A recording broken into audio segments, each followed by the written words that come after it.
Good morning, everyone, and welcome to Cassadaga, and welcome to our Lyceum this morning. First of all, I'd like to introduce our speaker today. She is a healer here in the organization, and she works here. I'd like to bring up Cindy Gordan.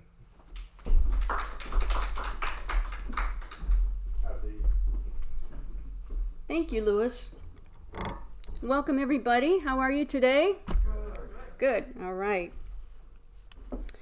What I would like to talk about today is a little bit of the history of spiritualism in regards to past healers. Now, probably the most famous healer for spiritualism was a man by the name of Henry James Edwards, otherwise known as Harry. And he's probably the most well-documented spiritualist healer. A lot of times there's not a lot of records of people who do spiritual healing. Oftentimes they are working quietly, just doing their healing and going along, and they don't attract a lot of attention, except of course for the people that they heal. So a little bit of background on Harry Edwards. He was born May 29th, 1893, and he passed on December 7th, 1976. As well as relieving countless patients of enormous pain and suffering, Harry Edwards did also very much to promote healing, and he did demonstrations in places like Royal Albert Hall, and his books did much to bring this spiritual science to the attention of the public. And of course, Royal Albert Hall is in England. He was one of 9 children. His father was a printer, and his mother had originally been a dressmaker. There are a lot of stories about his boyhood. He was precocious, and in his own words, he was a boy who, quote, just managed to avoid ending up in a borstal. A borstal is like a juvenile detention place. But he had some escapades. He derailed a number of railway cars from the line at the back of his house. Boys will be boys, right? And he also was involved in the premature launching of a hot air balloon one evening at Alexandra Palace. So he was full of life and full of mischief. But apparently at the age of 12, he renounced the boy's life of fun. And as he puts it, he stopped swearing and he joined the London Diocese Church, Lads Brigade. And purportedly, he joined that because he had a crush on the local butcher's daughter, and he wanted to impress her. So, but take note here, Harry Edwards' father was called a religious rationalist, which really, in so much words, is saying that he had no belief whatsoever in the afterlife. So Harry was raised with a father who was an agnostic, basically. But the Church Lads Brigades was the Anglican Church, or the Church of England's uniformed youth organization, kind of like the Boy Scouts, but it was a church organization. And the brigade's objective was to extend the kingdom of Christ among boys and girls. So the Church of England, or the Anglican Church, is a Christian church, and it was self-described as a Reformed Catholic and the state religion of England at that time. It was also the state religion of Wales until about 1920. But in its structures, theology, and forms of worship, it was a distinct Christian tradition, and it was kind of a middle ground between what was perceived to be the extremes of the claims of 16th century Roman Catholicism, the Lutheran and Reformed varieties of Protestantism of that era. So it was kind of the middle way. So the fact that he joins that group for whatever reason was probably Harry's first step towards studying any type of religion. So he was in that school for about 2 years, and then he became an apprentice for the printing trade. Now, while he was a printer's apprentice, he saw a poster about the Liberal Party, and he started to become interested in campaigning on their behalf. And the Liberal Party at that time there made some good contributions in the field of domestic affairs. It tried to enact legislation that began the welfare state, which included at that time the Old Age Pensions Act, granting small pensions to the indigent poor, the National Insurance Act, providing compulsory insurance against sickness for workers, and unemployment insurance that was at first limited to certain skilled trades, but later it was expanded. So they did a lot of good work. They passed Housing and Town Planning Act, designed to eliminate urban slums.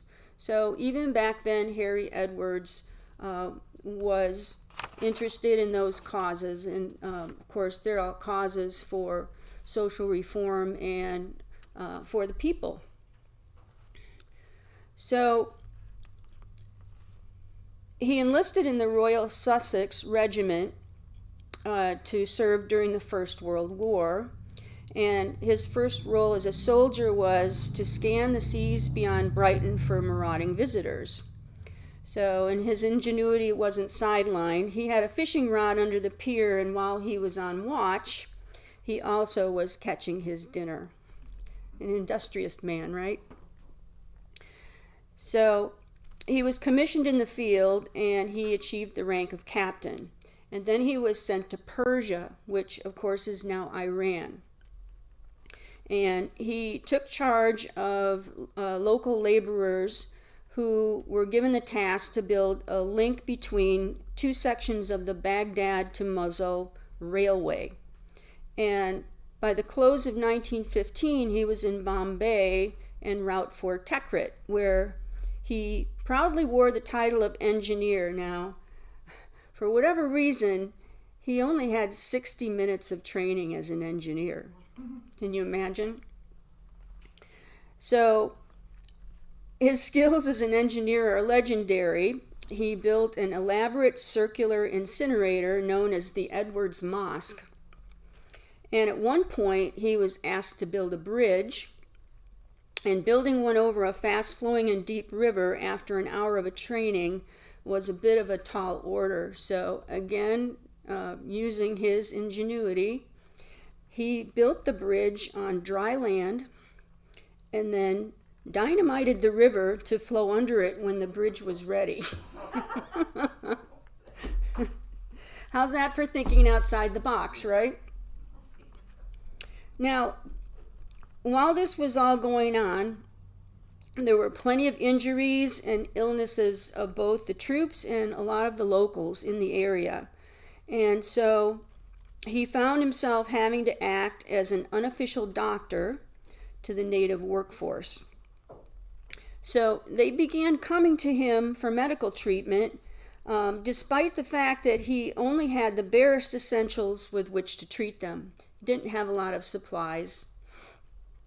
Nevertheless, the recovery rate was remarkable, and soon word spread of his healing powers. And the way in which he treated the wounds and ills of the people earned him the title Hakim, and this title is actually one of the 99 names of Allah. An alternative transcription would be wise man, physician, or in general, a practitioner of herbal medicine, especially in the Islamic medicine. So he noticed, of course, the unusual rate of recovery, but he just did it, and he just really didn't think much more about it until later, after he was introduced to spiritualism.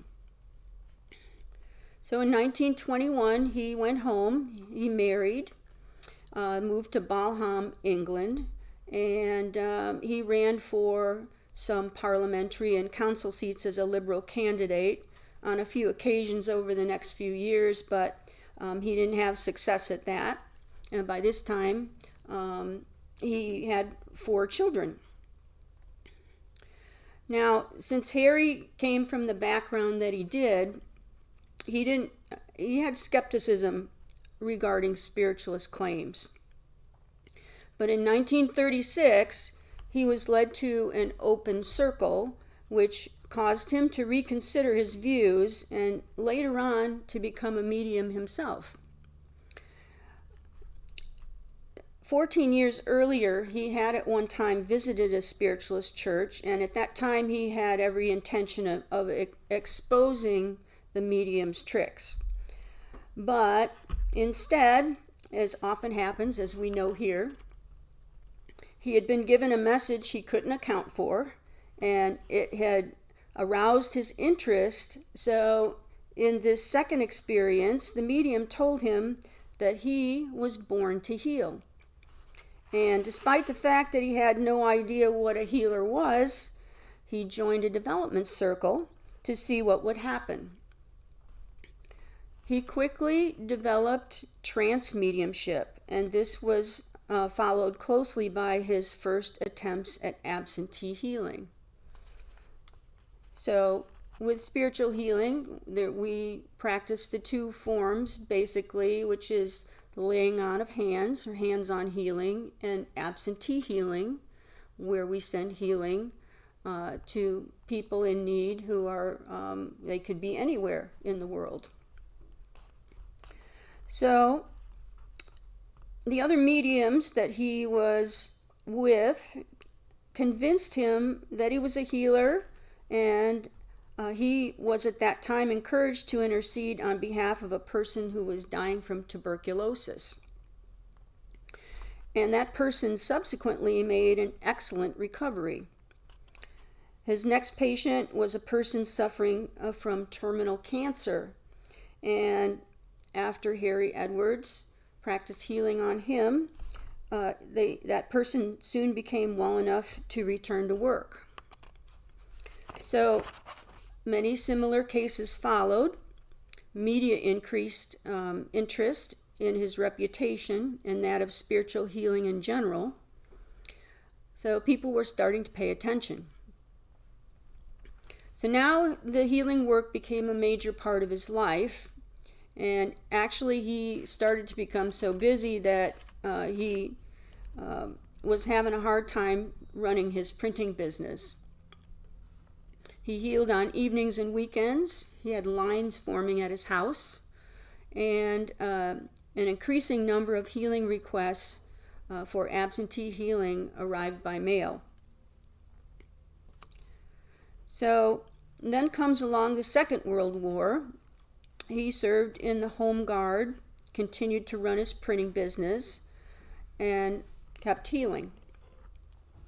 Now, gradually, as his fame spread, the healing took over his printing business, and later he just gave that over to his brother to run that for him. And he moved to Stoneleigh in Surrey, excuse me, just after the war, where he used the front room of his house as a healing sanctuary. So time went on. By 1946, he had to move his family and his healing practice because he outgrew the place that he was living. So he got a large house with several acres of gardens and woodlands in Shire, England. And that is where he founded the Harry Edwards Healing Sanctuary, and that is still there today and still active. And by this time, he was receiving about 10,000 letters a week asking for help, and absentee healing. So here is where I want to point out that at that time, healing was considered to be unlawful.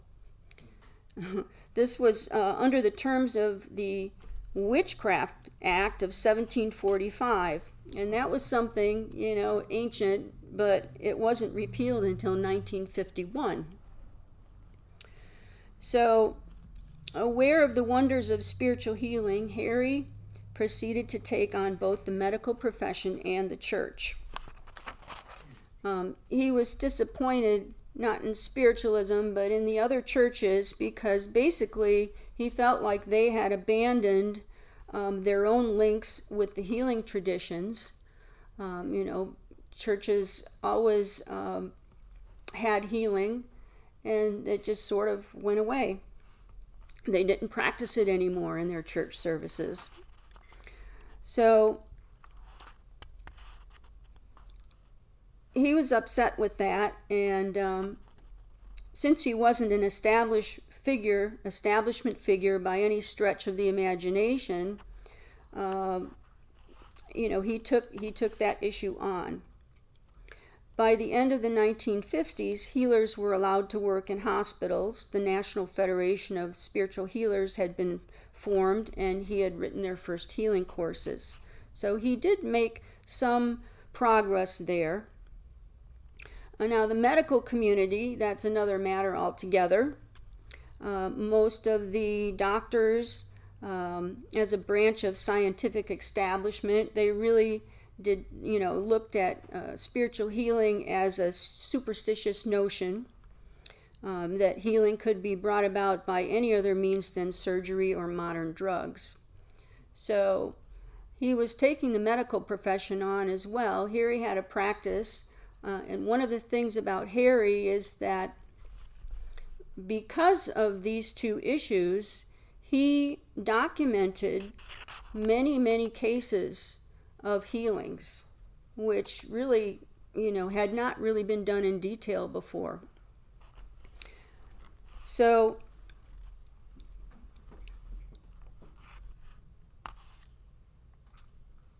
one of the things that he also stressed was that to all denominations was that healing was the property of no one, no religion, even spiritualism, because he said there's not one set of divine laws for the Church of England, another set for the Methodists, the Congregationalists, and the Spiritualists. It's our common heritage. To try and control it by ritual or set performance of any kind, or to discipline by set prayers, the healing efforts of the healer priest will likewise fail. So he's saying healing is for everyone. So that did cause him a little bit of unpopularity, but he continued to do his work. Many of the doctors at that time, the more open-minded doctors, were ignoring the threat of disciplinary action and were covertly referring incurable patients to him. So some of the doctors saw what he was doing and said, hey, there's something going on here. And basically they sent him a lot of patients that, as far as the medical community went, they couldn't do any more for that person, and they'd send him to Harry. So he did a lot of public demonstrations, and he was always careful to point out, though, that in most cases the patients would require further treatments. A complete cure could not always be expected, as he knew he was not in control of that.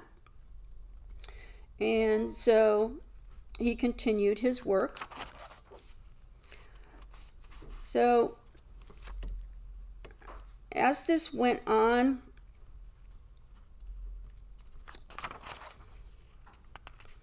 there was a commission that was announced in 1953, and it was July 7th, 1954, that he arrived at the location Lambeth Palace, And what he went there for was to present his evidence of healing. So he had 70 cases from the previous 3 months, and he had the details of those, which could all be checked by the panel with the doctors concerned via the patients themselves. So after a talk during which he invited the panel to witness a contact healing session, he was faced with a barrage of hostile, critical questions. One doctor stood up and cast the papers relating to the healings aside and said, "There's no evidence of spiritual healing here. They could have all been spontaneous, natural healings."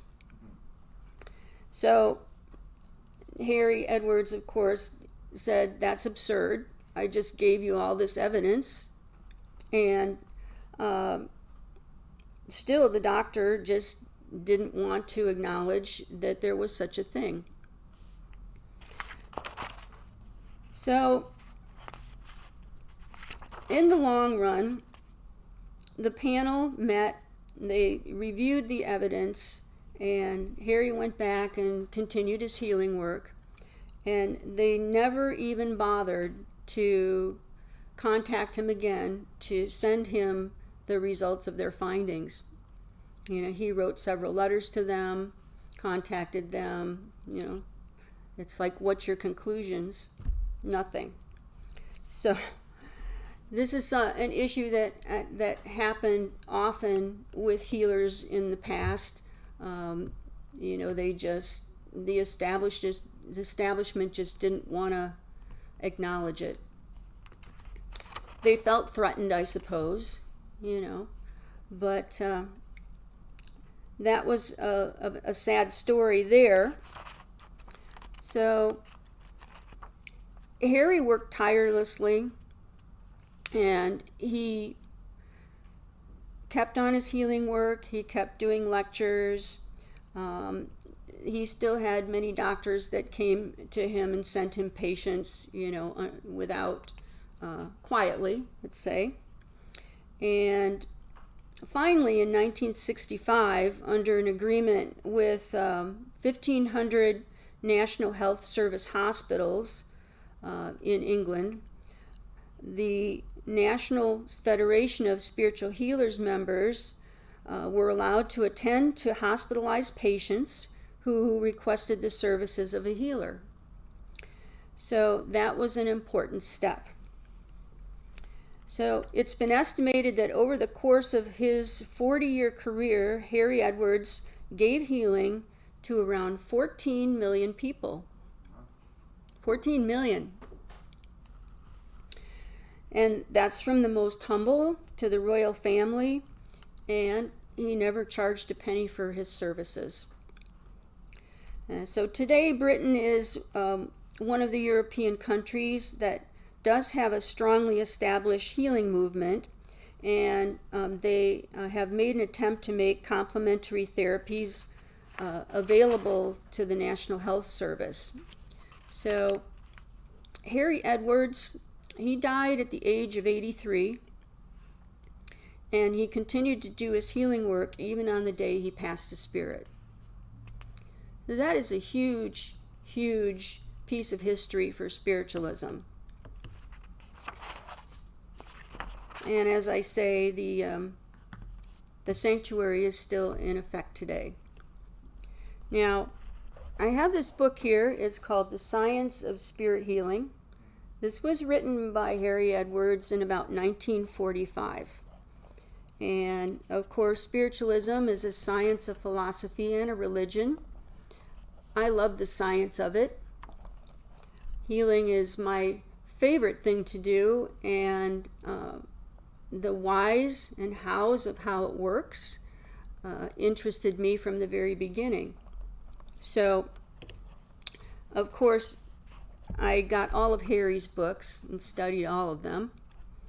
And even though it's written in 1945, he was a very learned man. You can tell by what he writes.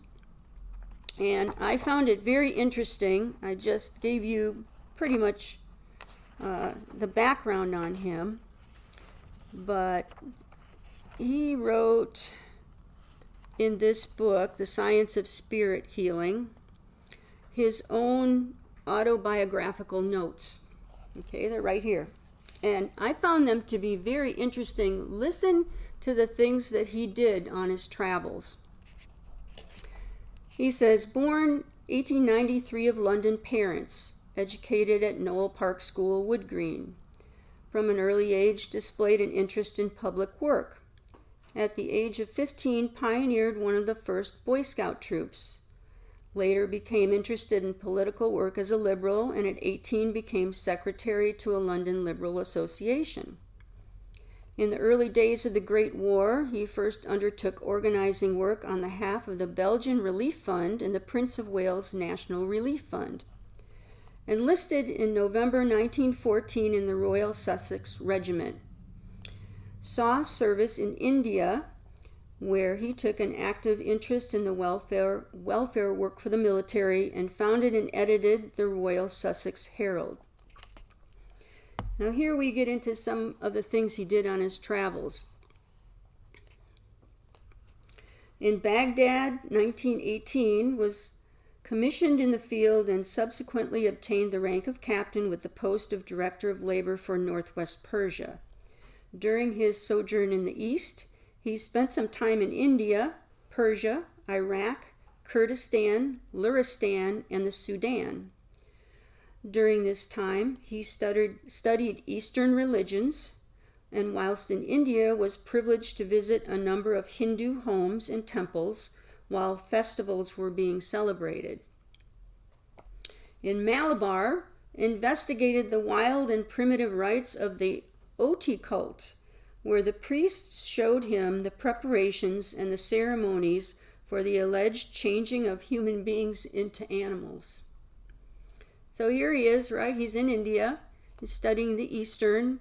Then he's there studying, I guess that would be shamanism.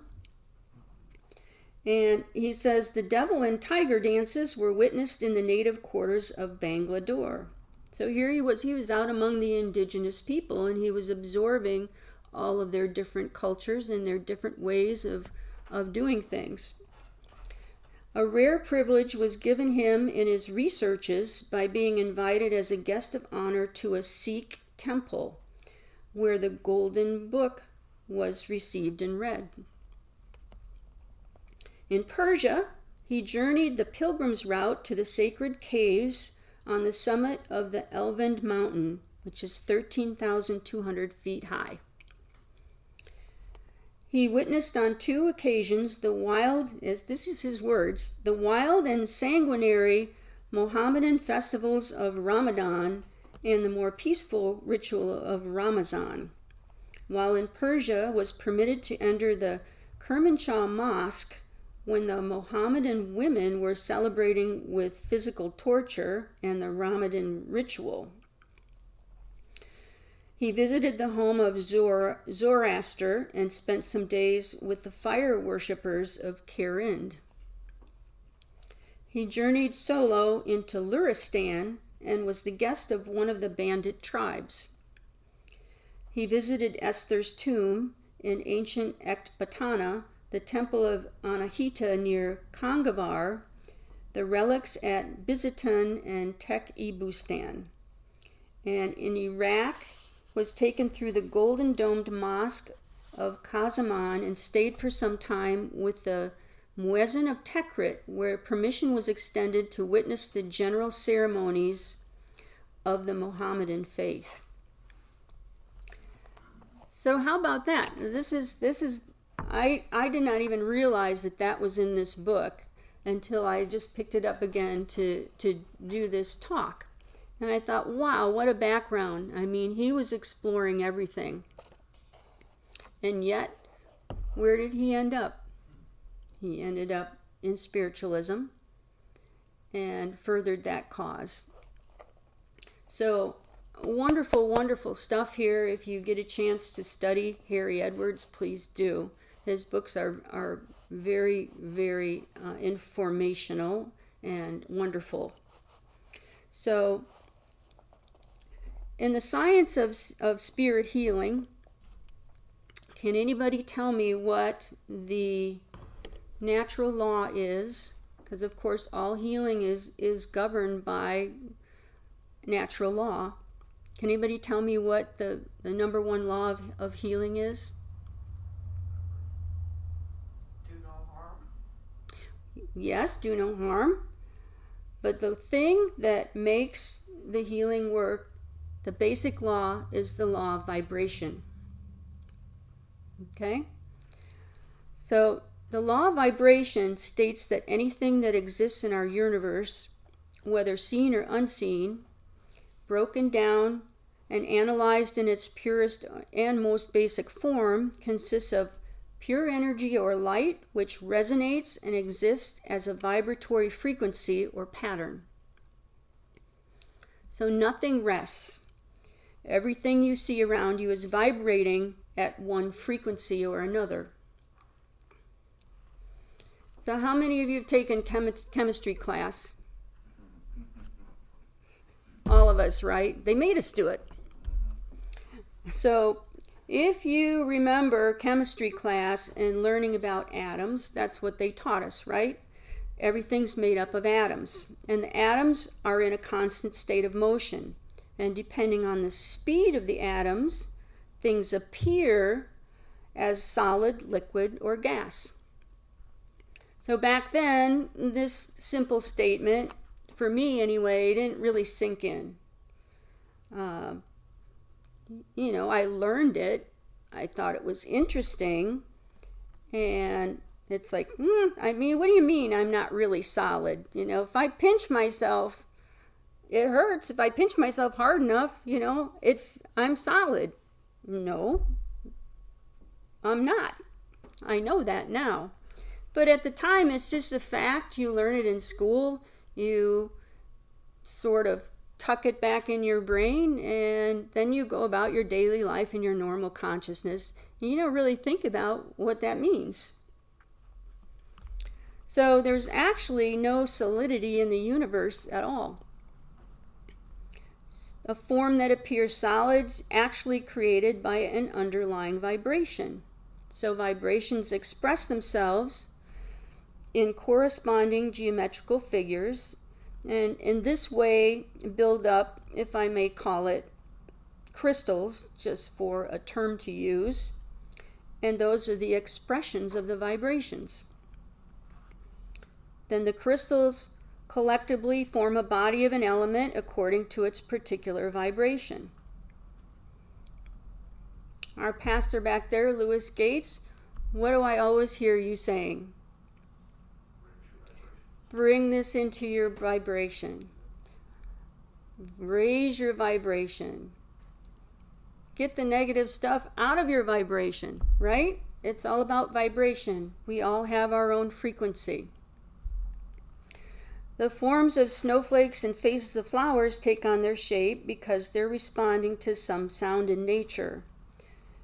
So sound is important. Sound is vibration.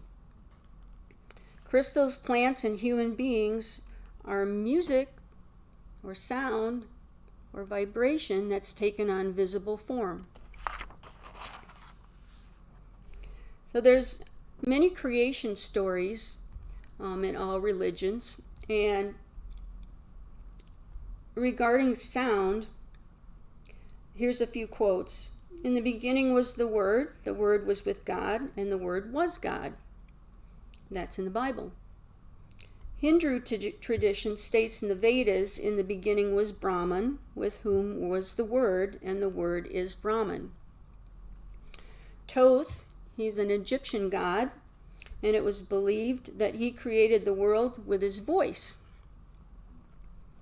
According to Mayan tradition in the Popol Vuh, the book on creation, humans are given life by the power of the word. In the Hopi Indian tradition, Spider Woman sings songs of creation to produce animated life. The Satapatha Brahmana of the Hindu tradition reads, on the beginning was God with power through speech. God said, May I be many. May I be propagated through subtle speech. He united himself with that speech and became pregnant. In Chinese Buddhism, the divine voice calls forth the elusive form of the universe. So, what's that mean for us, right? It means that you and I are unique vibrational signatures of the divine and a chord in the cosmic symphony. Isn't that beautiful? We're a part of the whole. We're composed of energy. We are energy. And our personal vibrations and our frequencies affect others. So now, in this day and age, there's beginning to be an agreement among science, medicine, and metaphysics that certain frequencies can repel disease and certain frequencies can destroy disease. There's scientific research that's shown that different parts of our bodies have their own sonic signature. In other words, the sound of your cells of your heart is different from the sounds of the cells of your lungs. So when parts of the body become stressed or diseased, they're no longer producing the correct sound wave. In other words, they're not vibrating at the optimal resonant frequency. So when our bodies deviate from their normal vibration, that's when we get sick. Now, Ascended Master Saint Germain has said that in truth, all one really needs to do to change any aspect of their life, heal any disease, create abundance, or achieve transfiguration of the physical body into the ascended realm is to raise their vibration and their frequency. Now, let's talk a minute for about things that lower our vibration. So, there's something called the harmonic scale of emotion. And they've actually charted which emotions are high frequency and which ones aren't. So, can anybody tell me what, say, the lowest emotion, the lowest frequency emotion would be? Anger, Hatred. What else? Hatred. Hatred, good. Yep, on the right track. According to this scale, the very lowest is fear, grief, depression, despair, powerlessness. Then insecurity, guilt, unworthiness, jealousy, hatred or rage, revenge, anger, discouragement, blame, worry, doubt, disappointment, overwhelmment, frustration, irritation, and impatience, pessimism, and boredom. Now, when we begin to get rid of those emotions and transmute them, right at that point is when you start getting into the higher frequency, a higher vibration. Contentment, hopefulness, optimism, positive expectation or belief, enthusiasm, eagerness, and happiness, passion, joy, appreciation, empowerment, freedom, and love. Those last ones are number one.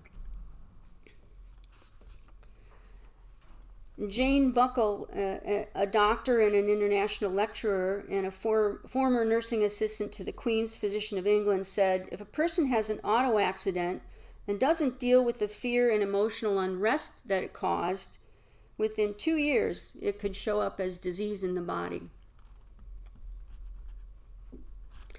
They actually have an app you can get on your cell phone now that charts your moods. And it was designed for people who maybe suffer from anxiety, depression, those types of things. And you can actually get an app on your phone and track your moods. And the point of it is to track what triggers you, what triggers those negative moods and those lower frequency emotions, so that you can work on changing them. I think Harry might like that. It's useful. So basically what I'm saying is low frequency equals poor health. And if Harry Edwards was here with us today in our current society, he'd be reading all kinds of information available on the internet, which they didn't have back then, and the latest technology in the health arena. So now I guess you can term it vibrational healing, which of course is nothing new. It's been practiced for thousands of years, but now instead of being considered quackery, a lot of these techniques are starting to be used in the mainstream health field. It's progress. It's finally happening. Finally, the consciousness is changing and beginning to encompass all of the holistic methods of healing. It's still slower than what I would like to see, but you can see it's starting. There's a lot of different things you can do. You know, people are, how can I raise my vibration? I want to be well. I want to be happy. And there are different things you can do to raise your vibration. If you're able to meditate, that's probably one of the very number one things. But there are many other ways. You can actually do Tai Chi. It opens your meridians. It helps that energy flow. There's flower essences, crystals, gem elixirs, all these homeopathic remedies. And they all work not only on our physical body, but on our subtle bodies, our energy fields. So if you can raise your vibration, you're going to be healthier. You're going to be happier. And Cindy, to know that you can do that, you don't need anyone around you. That is right, Marie. You can do that yourself. How to be happy. You just start to think. And isn't that what the healer does? The healer is bringing that healing energy through, channeling the energy from the spirit helpers, the spirit doctors, the divine force of healing that's a vibration out there. They're tapping into that and bringing it into the person. But what it's doing is it's triggering that person's own healing response, because basically when it comes down to it, all healing is self-healing. Yeah. Knowing that you can bring your own energy in and make it happy again. Mm-hmm. And not having to think about, well, somebody else needs to do this for me. No, you need to do it for me. Right, and these are all ways that you can raise your vibration. Also, another thing to look at is protection from some of the electromagnetic frequencies, because we have all the Wi-Fi, all the electronics, and all this stuff that throws our energy out of whack, basically. But you can get shields for that. I mean, I have a crystal called shungite wherever my electronics are. It absorbs that electromagnetic energy, keeps it from coming into me. So there's things you can do. So what I want to close with is not to get into all the technicality of it now, but, and Harry would love this too, because he worked on a lot of people who had cancer. They're now doing research on an ultrasound technique that actually explodes cancer cells. And what it will do is it will target the cancer cells, but it will leave all of your other cells alone. And it's used with actually low frequency ultrasound waves. And they've had some outstanding results with that. Basically, the study is very exciting.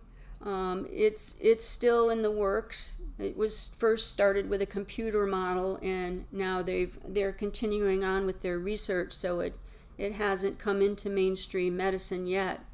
But I think it's wonderful progress that they're finding these ways by using the law of vibration to heal and not to use those techniques that harm. Because we all know people get cancer treatments, they have to go through chemo, they have to go through all these treatments that actually, yeah, they shrink the cancer tumor, but they're wreaking havoc with the rest of your body and your cells. So we're making progress, and I think that if Harry could see this, and he probably is seeing this, I think he's up there cheering everybody on and still doing his part from the spirit world to make this progress happen. So I thank you all for your kind attention today, and please do those things to raise your vibration. You'll feel better, you'll be happier, it'll be great. Thank you.